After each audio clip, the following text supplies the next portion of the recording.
List of Suspicious Things by Jennie Godfrey, published by Hutchinson Heinemann. And this is a novel that is set in 1970s Yorkshire, and I think it's the West Riding of Yorkshire, that we first reviewed in November 2023.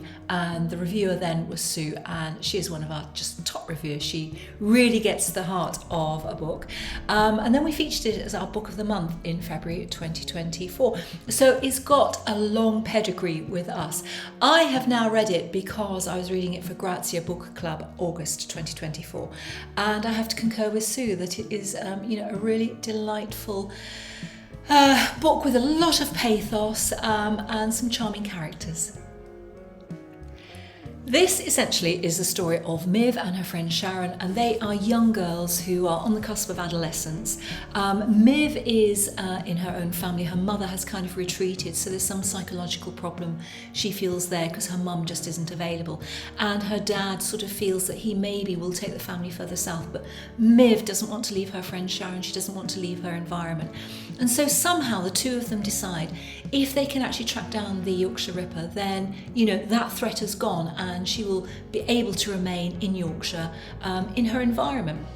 Sharon is a willing accomplice, as it were. And so they go around making lists of the people they meet and, recording suspicious circumstances. So these two are beautifully drawn characters. They're written with such sympathy and actual joy, but underneath you get sort of the undertone of racism. There is also misogyny. So it is not just a light book, as it were, because obviously the subject of the Yorkshire Ripper is, pretty horrific.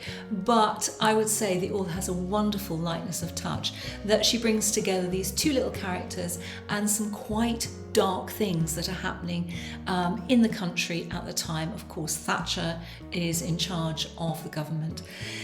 And things are really very, very difficult in many, many ways. And so I think the author wonderfully constructs the 1970s. I mean, she has David Soul mentioned and Jason King, who had a moustache, and that was reminiscent of who they thought the Yorkshire Ripper might be. So there's a lot going on that is just a delight to read, but it's also quite sobering. It's also quite poignant.